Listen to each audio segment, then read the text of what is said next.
Welcome to Resume Storyteller with Virginia Franco, bringing you interviews with industry experts and regular folks who tested the job search waters and succeeded, and strategies to tell your story and land you job interviews in 60 days, guaranteed. Here's your host, Virginia Franco.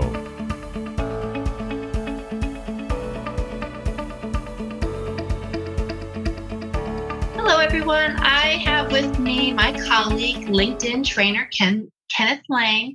Kenneth is the founder of KML with KML Consultants, and he shares his LinkedIn expertise at networking events, social media, and is the host of an online weekly LinkedIn Lunch and Learn, where attendees discuss everything from LinkedIn best practices, career search, and he has different weekly speakers each and every week. He also lends his expertise to people of all ages as a volunteer career coach for the Rutgers New Start Career Network, which provides the older, which in this case is 45 and above, self-included, long-term unemployed in New Jersey with access to free and personalized career services, and then also to college students through William Paterson University's Pesce Institute. Am I saying that right? Yes, you are, Pesce. Okay, yes. Very good. Well, Ken, thank you so much. We have been colleagues on LinkedIn for a while, but I'm just so excited to have you on and give you an opportunity to share your expertise. Because I'm first and foremost a writer, but I've learned so much from all of you around the other parts of job search, which are equally important.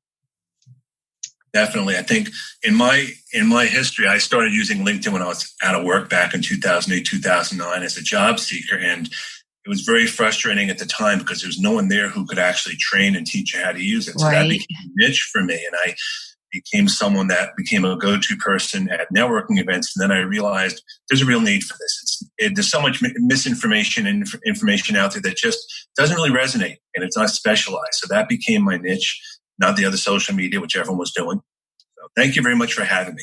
So you were I'm just trying to think. I mean, I was on LinkedIn in 2008, but to your point, people were just sort of cutting, pasting their resume, if at all even having it. So were you one of there probably weren't that many LinkedIn trainers back then?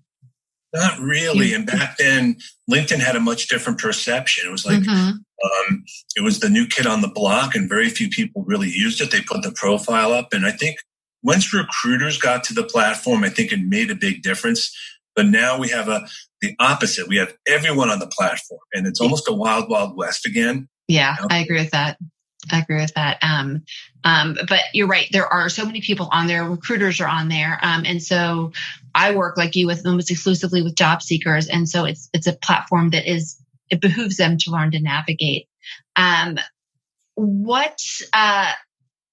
So when did you found KLM, and tell me about how you got started doing all of the volunteer work you do? Well, KML I actually founded last year when I knew I was going to be transitioning and not be working full time anymore. And what I looked at was a lot of the people out there did very similar things to me, but my niche was because I came from a job search perspective, I could walk the walk and actually talk the talk. It's one thing to be a trainer, but if you've gone there, you know the frustrations, and that's been my niche on top of that. I think the challenge nowadays is that there's different types of discrimination out there. Yeah. And to be just the 45 and older, but I was actually on a post today where people were talking about all the parents staying home now and how are they going to be able to do job search. And that was Sarah Johnson's post. Yeah. And people saying, how do I address the fact that I'm homeschooling my kids now? Right. So I actually said to someone on a post, well, think about what you're doing. You're actually a project manager. You're multitasking. You've got a lot of transferable skills. Just think about it from that perspective. And you're not really alone, but people do feel that they're alone when they're not able to reach out to people. No, I love that. So you work with job seekers almost exclusively, all ages. Tell me about one or two challenges that you see of people facing the job search waters today. We've talked about the most recent challenge, which is COVID, but are there other sort of common challenges that you saw both before and after? Well, I think there's the two things I thought about. One is that there's so much information out there. There's almost an information overload about what you really need to do. And at the same time, with that, people just don't really know exactly where to start. Yeah. So, and that has nothing to do with, like you said, with COVID. People basically go with the things that they used to do before, apply for a resume online, send, call up an email. And there's so many better ways to do it. But again, if you don't know what to do, then you're going to do the same things again and again. That's right. Or you're going to try just everything, like throwing spaghetti against the wall to see what sticks, and you don't have a plan. Yeah, that's what the job boards are. I mean, Monster and all that. Mm-hmm. LinkedIn too. I mean, you can apply for a job on LinkedIn, but LinkedIn is a business, is a networking platform. It's not, I always say to people, you're not going to get a job directly on LinkedIn. It will get you closer to the job, but it's not going to get you the job by itself. Yeah, I've always felt like LinkedIn today is like the old Rolodex. It's the place where it's a Rolodex plus a CRM, but it's the place where you go to catapult those conversations. Absolutely. And get things started. Is there something that just you find that people are inordinately surprised by when they first get started? I think in many cases, they really don't realize how much they need to do from a job search perspective. It's not as simple as a phone call or an email. It's a lot of hard work. And when they say that it's a full-time job, it is. But my caveat is that doesn't have to be 9 to 5, Monday through Friday. You can do it on the weekends and give yourself some time to do what you need to do to decompress. Yeah, no, I agree with that. And I have, I've talked to people about how am I supposed to have a second full-time job when I have a full-time job? And some people have said, well, they take advantage of small chunks of time to do pre-work, and then maybe on weekends or later on evenings when they have bigger chunks, they'll do other things. Do you have guidance to help people that are, especially now that people are home and sometimes they're homeschooling plus working, how they can best structure their day? Well, I would say first, we're actually working with someone. Bed Bath just had a layoffs of 2,800 people.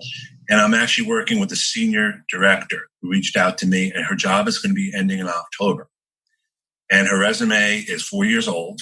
Her LinkedIn profile is in horrible shape, and it's not her fault. But the assumption is you don't need to keep that active, and you should always be networking. And even when you're home, take advantage of your skills. Get some training, a lot of training online.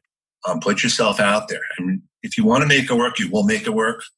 I'm not a big excuse person per se. There are challenges we have. Sure. But like he says, just do it. Yeah. And you certainly don't want to, wait till you're thirsty to dig your well. The more you can do proactively, when you're not looking, the better you'll be when the time comes to need that network and to need those skills.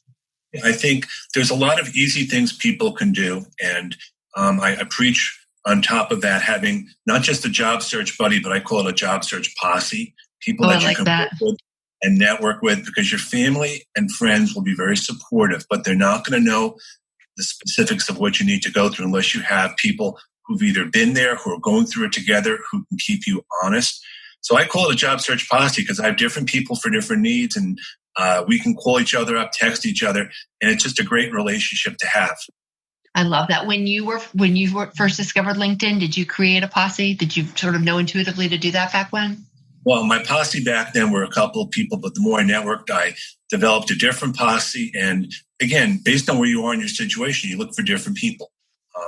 One of my contacts now is actually out in Chicago, and we complement each other amazingly because I'm introverted, which may be hard for people to believe, but I am an extrovert. And it's just so amazing to bounce ideas off. But this is not just about job search. Yeah. Networking, small business owner, you always reach out to people. You find those common people that you can just share things with and you can brainstorm with. No, and I've had that throughout my career as a small business owner, a small group of people that we can bounce everything off of. It's a complete area of trust, and just having that is wonderful. And when you can share in the ups and you can share in the downs. And you're going to have those ups and downs. Yeah. And that's the thing.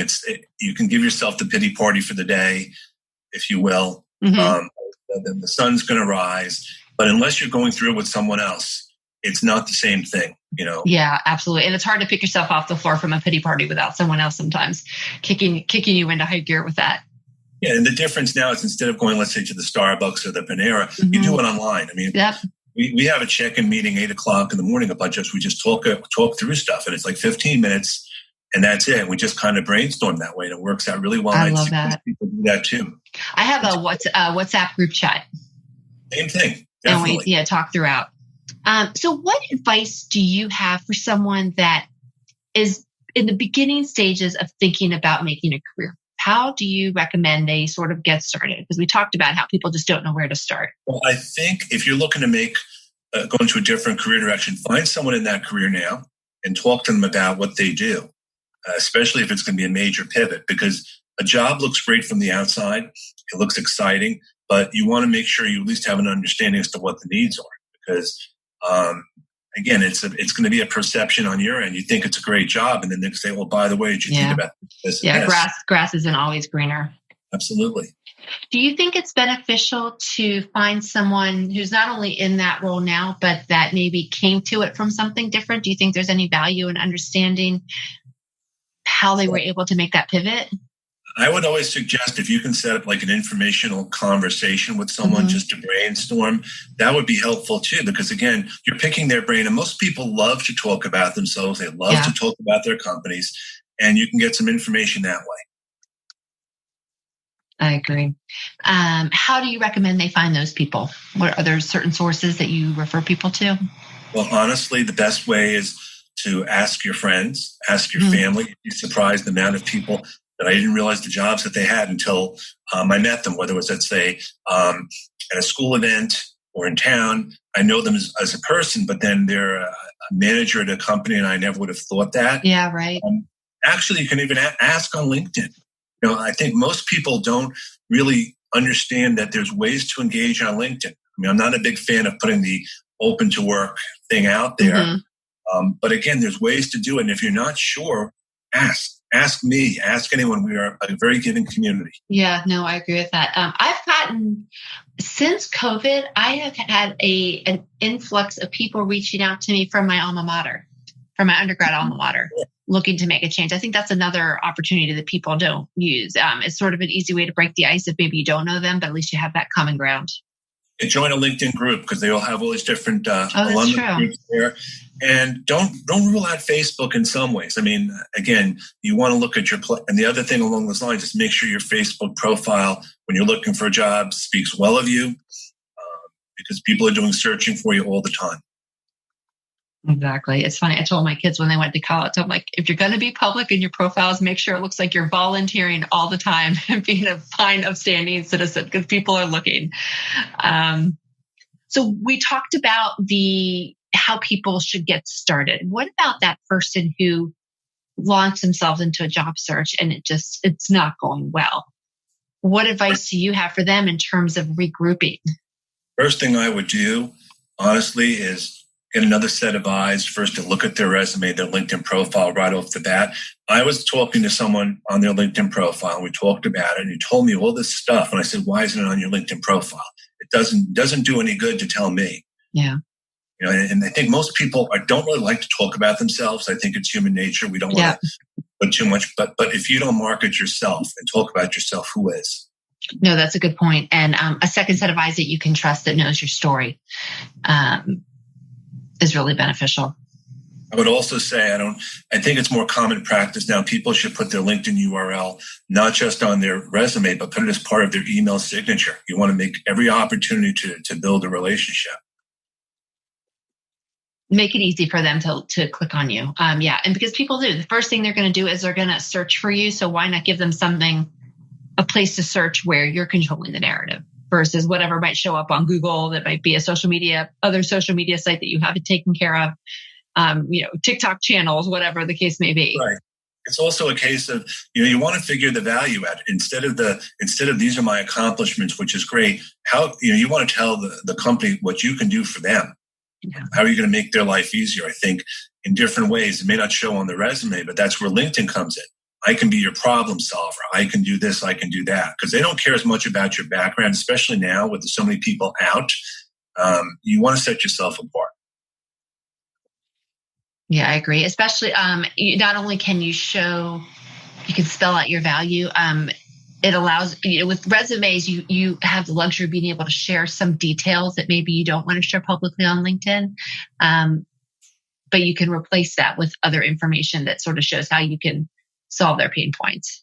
And I would also not worry so much about, you want to deal with the tracking systems and you want to make your resume keyword driven and all that. But most of the jobs now, we talk about the hidden job market. Mm-hmm. That's true. It's that I know about a job because someone reached out to me and never gets posted. And that's where networking comes in so handy, because you find out about things that you wouldn't find out about just by sending a resume out. I think that's the big challenge most people have, is you hear the words, but how do you actually do it? That's right. No, and I feel like sometimes it's not only jobs that don't get posted, it's jobs that do get posted, but by the time they've already got a pipeline of people in the, a group of people in the pipeline that they have sourced through searches. So yeah, people go on and on about keywords and resumes, but like you, I have never felt like applying online should be the first point of entry. Keywords really can make a difference though in LinkedIn, because when you hit it right, the algorithm boosts your profile on searches. And there are things you can do for that. But even doing research on a company before you have the conversation, looking up the people on LinkedIn. Most people, and this is a downside, they don't do the homework. And it's not necessarily their fault, but that's something that drives me nuts. You're getting an interview with someone, look them up, look up their profile, look up their company, and be prepared.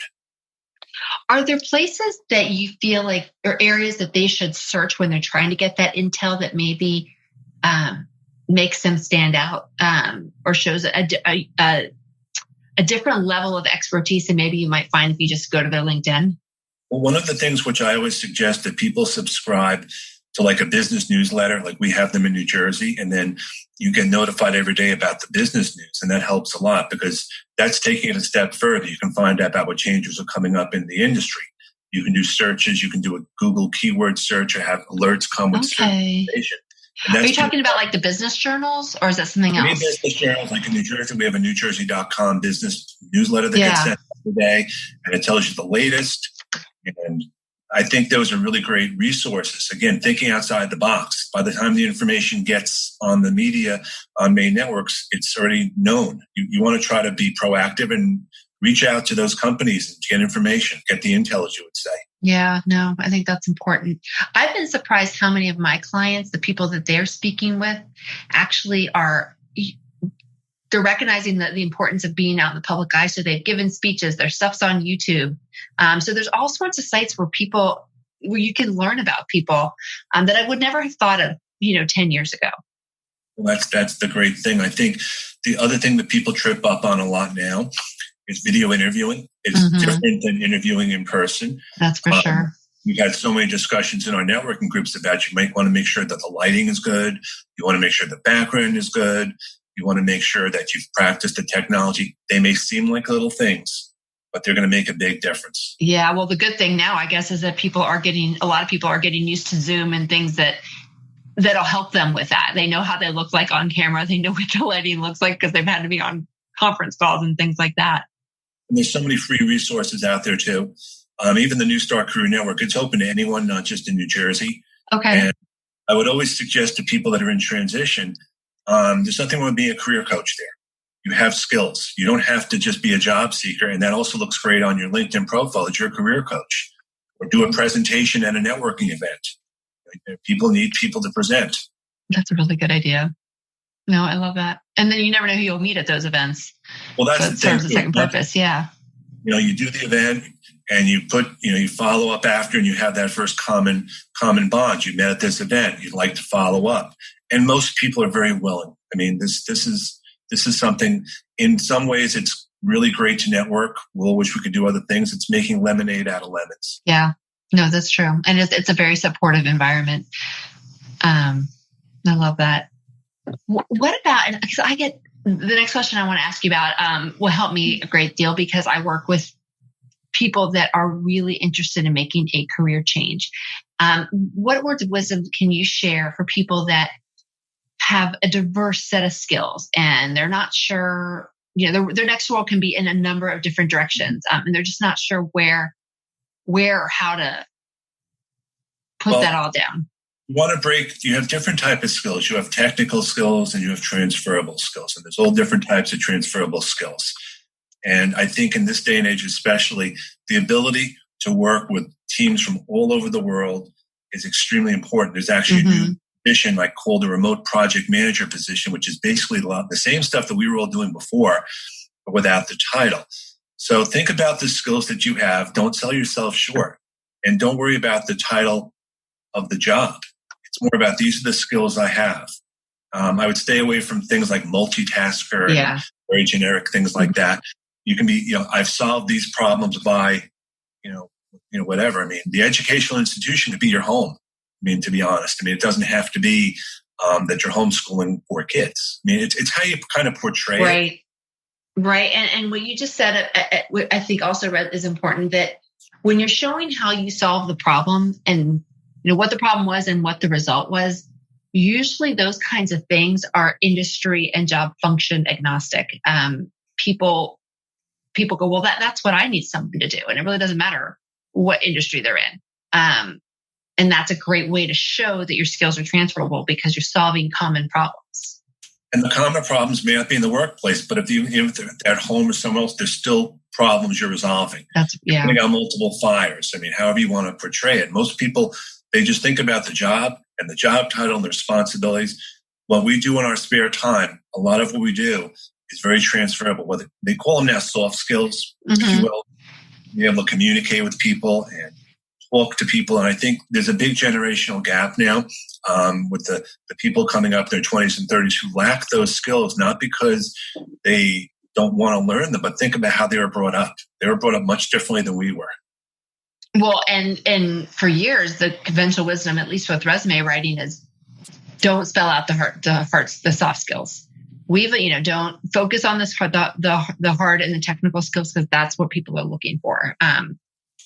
But when you are talking about how you solve business problems or common business problems, the soft skills really do need to get woven in there. You're displaying them by talking about what how you did what you did. And if you read about the company in advance and you see something that's going on, speak to what the company is doing now and how you would help or support. No, I like that. And you're right that people, we don't have to, we can look beyond what we're doing and on the home front and look to what you did in volunteering and the home, while you're at home. When I write resumes for people that are returning to work after long gaps, that's what we focus on. And I guess it's really no different.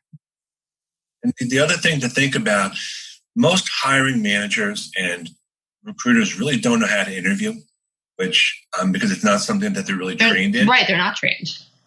Right, so they may not get the resume until right before the meeting, and still may not know, and they're very distracted. So you want to smile, which is another big thing on a job interview online. You want to smile. You want to be excited. Because that'll show up the other way if you're like,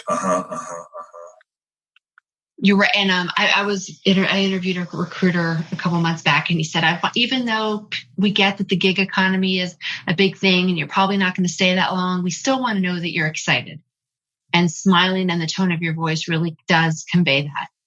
Absolutely. And it used to be also, you want to make sure that you're dressed. I'll never forget the time I was on a phone call and someone actually said to me, let's just have a Skype right now. And good thing I was dressed. By the way, but because it may not happen the same way now, but you want to be prepared for any possibility. For any eventuality. No, absolutely. That's funny. Well, the next question I want to ask you about, we talked about very briefly at the beginning, and it's the topic of discrimination. There's always been discrimination when it comes to hiring practices, age, ethnicity, gender, etc. What are your thoughts on how best to mitigate those barriers to entry or overcome them from a job seeker's perspective? You want to own the fact that you are who you are. I've talked to so many people 45 and older that really didn't want to even put their picture on a LinkedIn profile and they wanted to hide things. Yeah. But let's face it, it's not going to help you to do that. And now there's a big discrimination against people who are not able to work right away because they're home and they don't know when they're going to go to the office, and places want people ready to start right away. You can't change what people's perceptions are, but you definitely can own who you are. And you don't want to bring certain things up in an interview because there's no reason to. Right. Right. You don't need to volunteer extra stuff. But you need to be ready to address it if it comes up. Yeah, like if someone says to you, well, you're out of work for a year, and it comes up, you don't dwell on it. Right. Just a sentence or two and that's it. But don't try to hide the fact that for a year or 2 years you were doing something that was really not relevant, because they're going to check your job history anyway. You're going to do the background checks, and if there's an issue there, it'll come up. So you want to be absolutely honest and open in that. Yeah, I agree with that. And with regards to the perception, I'm thinking about this in terms of the ageism. I think it's really, I personally think it's helpful to understand what the biases are, wrongly or rightly. So with age, there's the concern that you think you know everything, or that you are not very advanced with the technology. And there are things you can say in conversations, show on your LinkedIn, show in your resume, that will dispel, if not mitigate, that perception, right? You're controlling the narrative. The other concern is most places think that because you've worked X amount of years, you're going to want X amount of dollars. And most people would be very willing to work for less because they don't need the money. But that's right. Even more than that, I say this in the New Start Career Network: call yourself a mentor. You're a mentor, and that's such you're mentoring teams. You'll mentor other people, which is a nice way of saying that I'll, support you. And I think it's all about the terms that you use and how you portray yourself. I like that word mentor as a supportive term, because you're right that it feels different than expert or thought leader or something like that. Definitely. That's excellent. So let's say someone comes to you at a dinner party, if we ever get to go back to those, and says, all right, I'm getting ready to go start my job search. What are one or two tools that I absolutely have to get started? What say you? Have to have a LinkedIn profile for sure. All right. And that's a given. The other thing is you want to be prepared for an elevator pitch of different types. Okay. You want to be able to talk to someone, and it's not just the technical elevator pitch. Let's say I know nothing about your industry. Tell me in 30 or 60 seconds how you solve problems, the transferable skills, so that people can understand it, because that's a trap that people fall into. They talk about all the technical stuff they're doing, and I have no idea what they're talking about. But if they say, I can solve problems for you, and I've worked at these companies, I want to go into this industry, that's much more helpful. But always let people know you're looking for work, at least as much as comfortable as you do feel, because the bigger your network, the better. Yeah. And I like the idea of crafting a paragraph that anyone can understand, regardless of industry or role. Agnostic. Agnostic. But you're right. So many people they're like, I don't want to tell everyone that I'm looking for a job. That makes me feel desperate, or, I don't. But when you are clear on how you solve problems and what you're looking for, what's an ideal environment for you to do that, then you're giving the person on the receiving end some guidance for how they can help you. And that's why having a job search buddy / posse is so important, because they're gonna lift your spirits up, you'll lift their spirits up, and it makes such a big difference. I agree. So you have a lot going on. You've got your business, you've got all of the volunteer work that you're doing, you've got the weekly lunch and learns. Right. What's next for you? What's next for me are going to be two. First of all, I'm going to be doing a whole video course, rolling that out, which is going to be available for people that want to learn about LinkedIn. But even more than that, I can't wait to have additional conversations about LinkedIn, because LinkedIn is changing all the time, which is great for me because it keeps me updated. But I always like to let people know I'm always available if people want to have conversations with me, and if people want to talk to me about things, best practices. All of us, we like to pay it forward, because I was out of work for so long. I get it. Yeah. And coming from that place definitely helps when I talk to people, because there are things that if you're out of work, there are things that no one else is going to understand. Yeah. Why don't you have a job yet? What's going on? This. And it's like no one's fault. But but it can strain relationships if you're not handling it right. Yeah, but I would be upfront. And the other thing which I always suggest, which I just started, is you should have a spreadsheet. Keep track of all your phone numbers, all your contacts, all your next steps in one place. So when you go off the phone, I spoke with this person, this is what we did, this is the next step. Instead of trying to go through emails and go through everything else. Just have everything in one dashboard. Yeah. At your fingertips. It's amazing how fast you can forget those little details. Absolutely. So when will the video course launch, and what is the best way to find out about it? I have listed your website and your LinkedIn URL on your bio. Are those the best places to connect with you? That's the best place for now, because I just launched the YouTube channel 2 days ago. Oh, so, okay. What's it called? Well, it's KML Consultants. That's the YouTube channel. Right now, I'm in the process of getting not only information for a curriculum, but also reaching out to others for advice. And I'm looking to have people who are interested in talking as part of the class from their best practices. So if anyone's interested, definitely let me know. I think the main thing is to always be busy with whatever you do. Allow yourself some downtime, but always be active, always be busy. And it's okay to have the ups and downs. We're all in this together. I know it's very trite, but it's true. It is true. Mm-hmm. And there's so many people out there that do this for a living or volunteer their services. And I feel like there's resources for all budgets. There are. And even asking for advice is free for all of us. Believe me, those of us that do it, look, we do not have an expectation every time of making a sale. It's about paying it forward. Yeah, exactly. You want to be recommended. I mean, my clients have come to me through recommendations. I mean, obviously I'm going to promote it, but I want people who know me and trust me based on other people's thoughts. Well, and people like you are putting out content free on LinkedIn.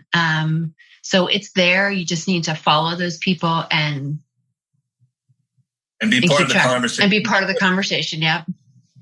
For sure, because most people, again, they do the first step and they don't realize in some cases that they can do the next step. I think one of the best suggestions I always say to someone as a first post is create a poll, look at the poll results, and that's your first post. That's true, and that's easy. That is nice that there's polls. And I also think commenting on thoughtful comments on people's sites or people's posts is a good way to sort of dip your toe in if you're sort of too nervous to create your own stuff. But then the poll is the easiest first post to do as well. I know that one of the first things I actually posted on LinkedIn way back when was, what are your pet peeves about email etiquette? It seemed a very innocuous thing, but 120 comments later, and this was in a group, you would be surprised. Now it's a little different, but a post like that, it doesn't have to be specific to your industry. You'd be surprised. No, yeah. It's amazing the stuff that gets conversations going. My favorite post that I did since the world turned upside down with COVID, I took a picture of my husband's stand-up desk. I got an ironing board and stuck books on it, and he puts his laptop on that, and I threw a picture, and people started sending me their pictures of their makeshift desks, and it just launched the best conversation of people that I now talk with on a regular basis through in my chats. One of my friends is actually posting a Zoom background of the day. Oh, really? I need to follow him or her. And then it's cool because I said it to her actually as a little bit of a joke. I said, Nancy, you always do a different Zoom background. Why don't you just post it every day and see what people think? That's brilliant. That's absolutely brilliant. Well, Ken, thank you so much. It was such a pleasure to speak with you. I love what you're putting out there on LinkedIn. I love the weekly lunch and learns. Those are free for everyone. I want you to come on there. I will. You just let me know when. I'd love that. That's great. All right. Well, take care. But have a great day. Stay safe, everyone. You've been listening to Resume Storyteller with Virginia Franco. To learn more about storytelling strategies to catch the eye of today's SCIM online readers, hiring and decision makers, go to www.virginiafrancoresumes.com.